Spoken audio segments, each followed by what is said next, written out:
Michelle, thank you so much for taking some time to hang with us today. Thank you for having me. Yeah, so we've heard about your book, which uses the term bipolar, and everybody has heard that term, but a lot of us don't necessarily know what that means.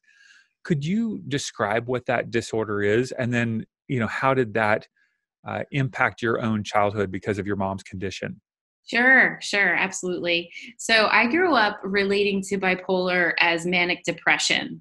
That's just the term that I was always told as a child. But bipolar is also known as manic depression. So the two terms seem to have been used interchangeably. And it's a mental illness that brings severe highs and lows in the mood. And then it also affects your sleep and your energy and your thinking and your behavior. So that my mom had everything. She had severe depression. She had extreme mania. She had sleepless nights, many sleepless nights. She, had rapid mood and thoughts, like a lot of different thoughts that would happen that would cause her to go in a million different directions. Hmm. And so it was just challenging to be with her. How did it affect my mood? I would say I learned very quickly as a young girl to read her mood and know how I needed to correspond with her. Okay. Yeah. Now, is she still alive? She's not. She passed away probably, I'd say, a little over 10 years ago now. Okay. All Yeah. right. And so at what point as you were growing up did you realize that your mom was experiencing challenges where when we grow up in a home, it's kind of like, this is just our home. It's like, isn't everybody's home like this? Right. Uh, at what point did you kind of realize, oh, this is a little different. This is unique. Yeah, because it was my norm. It wasn't like I had a yardstick to compare it to, except for when I would go and spend time with my girlfriends and their mothers, and I would be able to see what like family dynamics look like and their relationship with their mother, which is very different than mine. So I was little when I recognized that my mom was crying a lot, was not doing anything in the home, which caused us to have to do a lot of, of the responsibilities that she normally would do. And then, when they took her away to the hospital, obviously I knew that this isn't normal for my mother to have to be hospitalized, and she's appears to be physically okay, So, Mm-hmm. yeah. And so she was diagnosed at some point. Was she a single mom, or do you guys have a father in the Yeah. home? Yeah. So my dad worked a lot. So it was, he was often working 40, 50 hours a week. And so it was just really my mom and I at home. And I had two cousins who lived with us for a period of time. So, yeah, and there would be these times when my father just had to go to work. He didn't want to lose his job. He was, counting on the benefits for her health care. So he'd ask me to stay with her, and that was just something that I would do. I'd stay from school, stay home, and look after her, because she was just at that point where she was too fragile to be left alone, but yet not so severe that she needed to be hospitalized. So it was like Mm-hmm. that in between period. So, yeah. And that's one of the unique dynamics that I know you talk about in the book is your role as a caregiver and how that role becomes not something that kids or young people are looking to do, but kind of fall into oftentimes. How Yeah. how did you care for her, and how did that impact you as you kind of look back over the course of your life? Yeah, it shapes, all the experiences of our childhood affect us and shape us. I am no different than anyone else. I'm sure everyone has something in their childhood that has shaped them, right? And mine Yeah, just of happened course. to be my mother with bipolar disorder. So, the way it shaped me, I would say, is I was very good at putting the needs of other people first, suppressing what I needed, because what was always at the forefront of our home was keeping peace and keeping consistency for my mom as much as we could. So, if there was something we needed or some type of upset within ourselves, I learned very quickly to suppress that, to not raise my hand and say, hey, I'm dealing with something, because the needs of my mother always came first. So that definitely shaped me, but even at the end of the book, it shapes you in good and bad, because at the end of the book, I write an epilogue about where I am able to reflect through many, many years of self-discovery work and therapy, I'm able to reflect on how her illness actually serves me. It serves me and my insatiable hunger to cause change in the world of mental health. That would never have happened if I wasn't affected by that. I'm deeply compassionate for people. I don't want to see people suffer. I know what it's like to wake up every day and not be able to see the beauty in what's possible. So through my mother's eyes.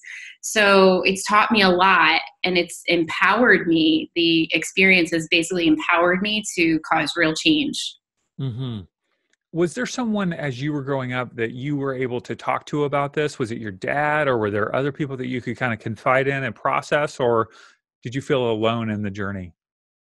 A lot of the times when I was really young, I did feel alone, although my godmother and my grandmother were two people who constantly checked in on me. So I wasn't completely isolated, but I never, like, I saw them maybe once a month at best. Mm. And they would like on the side, he'd pull me aside and say, "How are you doing? How's Hmm. mom doing these days?"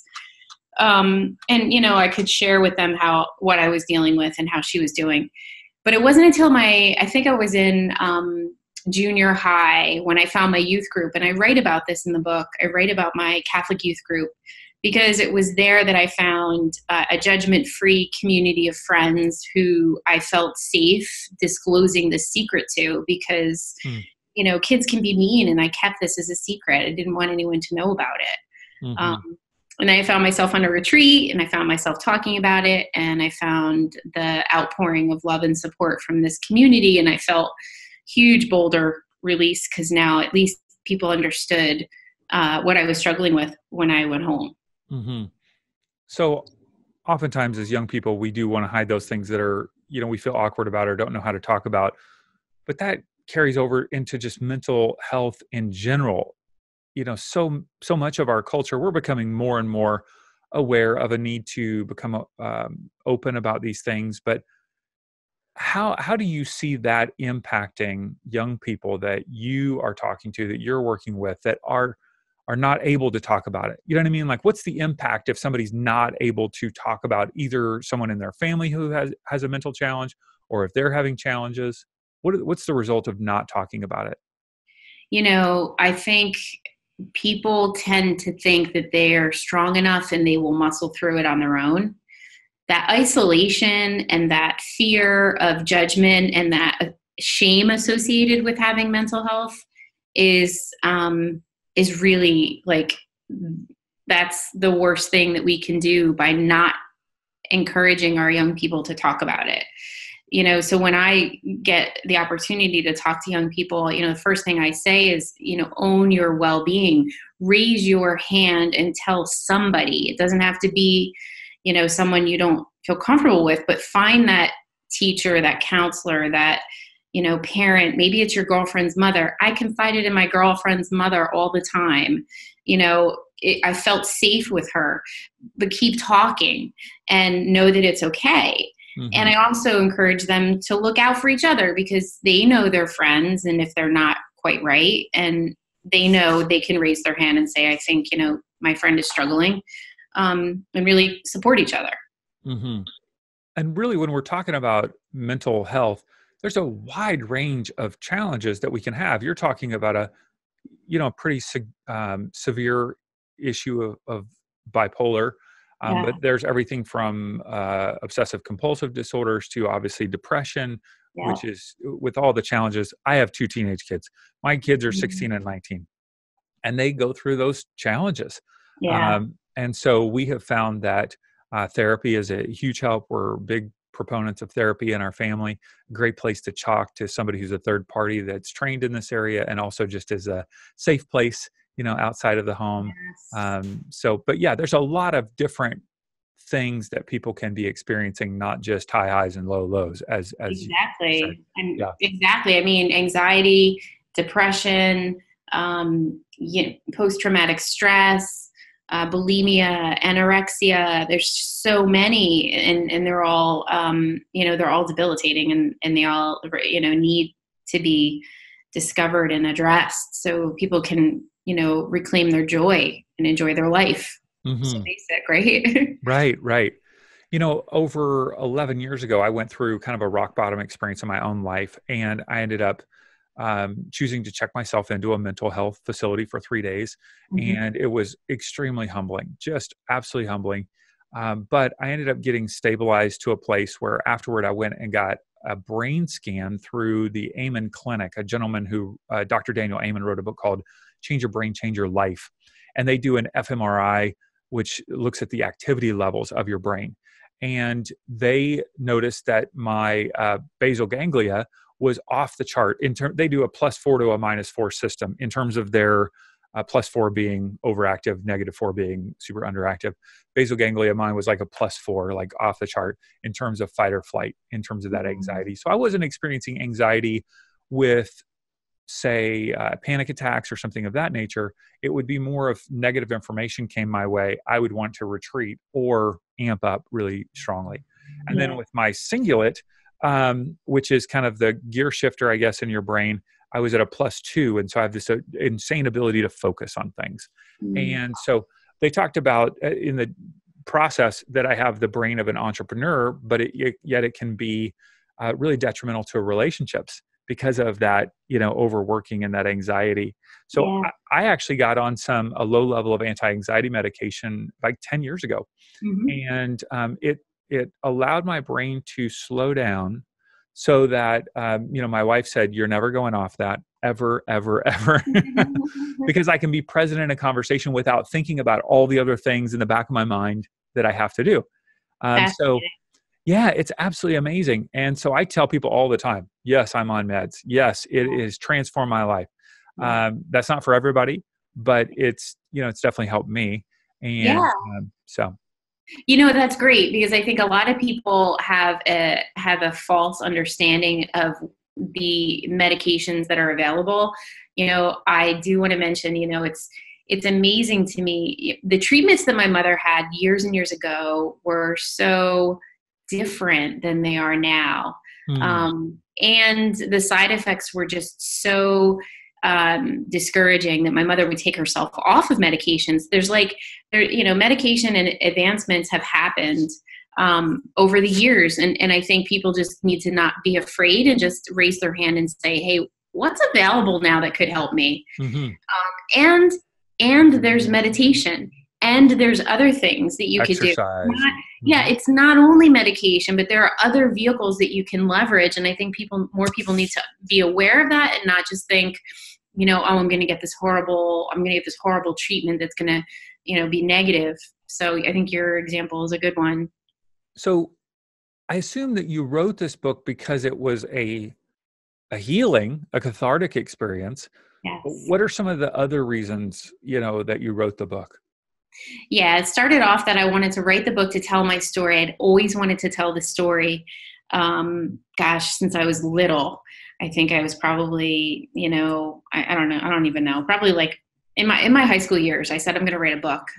But I always wanted to write it because I knew people wouldn't believe it. First of all, I was like, they're never going to believe this. I can't believe I survived this and I'm okay. Mm, So I wanted to write it from that perspective. But then as I started to write it and I started to relive those experiences, yes, it became incredibly cathartic, more cathartic than I ever thought it would, because I had a great writing coach who would like really force me to vividly recall experiences that I chose to put on far, mhm, far away. So I'd mhm. have to relive them and, in a sense, be able to heal during the reliving of them.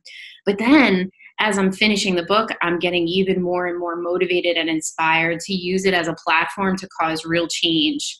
Kind of like take your mess and make your message. Mhm. So I wanted to I'm like, if this book can really help cause and make a difference, and we can move a step away from a stigma that prevents so many people from getting care they deserve, I'm going to use it as much as I can. Mhm. On the cover of the book are these beautiful butterflies, and I see butterflies in your office behind you. Tell me about your love for butterflies. Yeah, so it's the whole metamorphosis, right? It's the whole transformation. It's the hands on the book are reaching up. I mean, for a reason, because and the hands being tied. I mean, I think that you have a choice in your life to be shackled by your past experiences, and allow them to define and dictate how your future goes, or you have a choice to, you know, let that be the past and create a beautiful future. So when I think of a butterfly, I think of a beautiful transformation of, you know, someone, you know, who is basically in this incubation period for so long. And I'm 47 now, and I'm finally feeling like I can break away and now do something with everything that I've experienced in my, you know, 40 some years on this planet. So it's all about the metamorphosis, about the, you know, transformation and the beauty of it, and what's possible. I love that. So you work for Johnson and Johnson as your day job, and Yeah. you are part of the Mental Health Diplomats program. That's a Yeah. mouthful. The Johnson and Johnson Mental Health Diplomats program. Yes, we got it. Uh, what is that all about, and how does that play a role in the world? It's an incredible group. So it was born out of one of our leaders. We have a TEDx J&J platform at J&J. And so one of our fearless leaders courageously told his story of his daughter and her attempt at suicide. And from that came a groundswell of employees raising their hands going, I know someone, or I've been affected by mental health. I have a loved one who's got mental health issues. We need to talk about it. We need to eradicate the stigma within our own within our own walls, and create a space for employees to really bring themselves, their whole selves, to work and be authentic, and have leaders who are compassionate and understand, you know, just the same as a visible disability, there are invisible disabilities. So what this is a grassroots kind of employee voluntary group within. It's an employee resource group. We have several of them at J&J. But this is an employee resource group that's global, that you have members from across the globe who have raised their hands to say, I want to be part of the change. I want to be part of building a community of support and causing real change within J&J, so we don't have a stigma where we work. What are some of the things that you guys do to help drop that stigma? Absolutely. So, you know, World Mental Health Day is a very big day for us. We have chapters across the globe, so we raise awareness at our campuses. We share our employee our employee assistance information. People know where they can go and get help and support. We share our own stories. We have many employees who've courageously started to just, you know, come out and say, I live with depression, and this is my life. And that creates an immediate relatedness with each other. It's so powerful. People really get that they're not alone, and that their own peer is struggling, and what happens when we come together and we talk about it and we can support each other. And then we have subgroups, right? So all of us will be affected, right? I think the statistics are, we will all be affected by some type of a mental health challenge in our lifetime. So we have subgroups. We have, you know, everything from depression to PTSD to eating disorders. So we have these subgroups where if you want to connect with other employees who've navigated this, navigated our employee resources, navigated their own personal experience, you can plug into that group and you can get additional support if you need it. So it's really a powerful thing, and I'm so proud to be part of it because we're really helping each other. That is great. I know you also have written what you call Perfect Just the Way You Are. It's a program that you've developed for students. Yes. Tell us about that program and how you are seeing that implemented. Yeah. So I created Perfect Just the Way You Are out of my own deficits of my own childhood. You know, one of the things with having a mom with a mental illness is, you know, she's absent from, you know, being your supporter and reminding you that you have potential and that you have the ability to do whatever you want and that you're perfect just the way you are. So I found myself in a leadership development program with Landmark Education, and I was developing the framework to this program. The question was, if you could change the world, what would you do? And for me, it was, gosh, I would want kids to know that they were perfect, whole, and complete just as they are, and they can do whatever they want. So I developed it in that program and then brought it to J&J. And they took it on. And so what that program is designed to be an after-school program or a wellness fair. And we teach children how to nourish their body, how to nourish their mind, and then leadership skills. So, everything from, bolstering self-esteem, teaching the importance of having gratitude, bucket filling, having empathy and compassion for one another, the importance of good nutrition and exercise, and then leadership skills and the sense of team and all of that good stuff. So yeah, it's been running for several years. We're excited. It keeps growing. That's great. And so if there's a school, a teacher or a principal or even a parent who's listening that wants to bring that program to their school, how might they go about doing that? They could reach out to me through my website, and I'm happy to connect with them. So my website for my book is where they would go. It's www.breakingintomylife, all one word, .com, and you can connect with me there. You can also get a free excerpt of my book if you're interested in reading a little bit about what I share in that story. Of course. Yeah, we will definitely list that in all of our show notes and on social media. You have a sign behind you, not that I'm snooping, but it says, she created a life she loved. So I'm not sure you loved your life back in the day, the way that as we continue to love our lives. Right. What do you love about your life right now? That I found my purpose. More than anything, there's such a peace and tranquility that comes with knowing that you've finally found out what your purpose of being on this planet is. And mine is to make a difference around mental health. So I think that and, the motivation and ambition I have to drive that forward every day. Mm-hmm. How do you manage having probably a more than full-time job and this purpose that you've discovered or uncovered in your life? Not to say that those are mutually exclusive, because they're connected. I'm not sure exactly what you do with Johnson & Johnson, but how do you manage that? Because a lot of people have that. They go, well, I've got to pay the bills, and I haven't been able to leverage my newly discovered purpose into paying the bills. How do you kind of process that in your mind? Well, there's a lot of hours outside of work. There are weekends, there are evenings, and there's early mornings. So I try really hard to, work on my initiatives for my passion outside of my working day.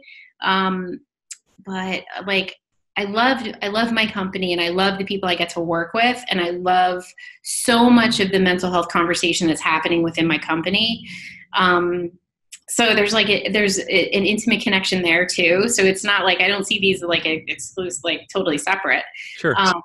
But the saying is true. If you want something and love something, you will find the time.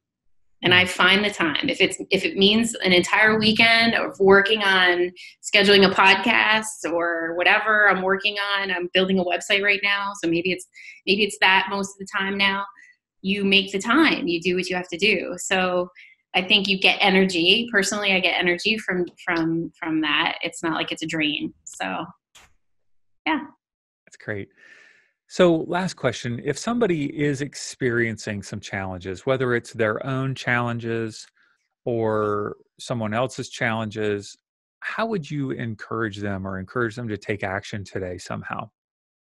Yeah. So first of all, it's so easy to keep people at arm's length and to say, they'll work it out. I'm just going to kind of go over here. Your gut is telling you maybe you should do something and look away. Don't look away. Don't look away. They love you. You love them, and you know that they need support. So I would say, if it's for a loved one, I'll start there. Well, if it's for yourself and you're not quite sure, because I think a lot of people go, oh, well, I'm struggling, but I'm not that bad. Check out the NAMI website and get clear if you're struggling with signs and symptoms of something like a depression. They have a checklist for that. So really, really start to evaluate yourself. And then if you feel like you need help of some sort, just keep the conversation alive. So this goes for if you're caring for someone or if you think it's yourself. keep talking.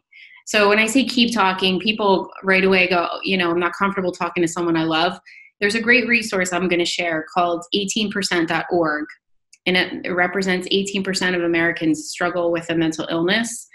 It's the number 18%writtenout.org. It is a free online peer-to-peer community you can put on your phone, and you can log in anonymously, and you can just engage in a conversation with people who may have struggled with what you're struggling with. And you can learn from them what they did. If they decided to seek treatment, if they decided to talk to someone, what did they do to navigate that? So that you don't feel so isolated and alone.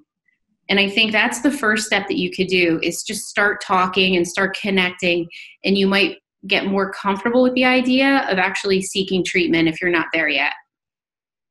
So I would definitely say that. And if you have someone that you don't know how to approach them, I'm the first person, to say, create a safe space for them. Just be with them, just listen to them. Maybe share something about a time when you were depressed or had your own anxiety. Create an opening for them that if they want to share, they will.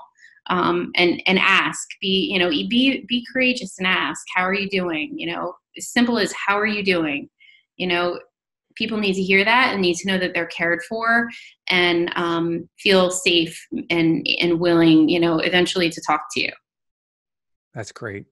Well, Michelle, thank you for sharing about your book and about your life and your story. I admire what you're doing, and so awesome that what Johnson & Johnson is doing, and that you get to be a part of that. So we will definitely point people toward your book and your website, breakingintomylife.com. And we'll also put the other resources down the NAMI website, as well as the 18%. 18%.com or org? 18%. Oh, I have to look. I think we'll .org. We'll find it and put it in the show notes. So I think it's .org. It's 18%.org. Okay. Sorry. Thank you so much, Michelle. Really appreciate it. Thanks for having me. Appreciate it.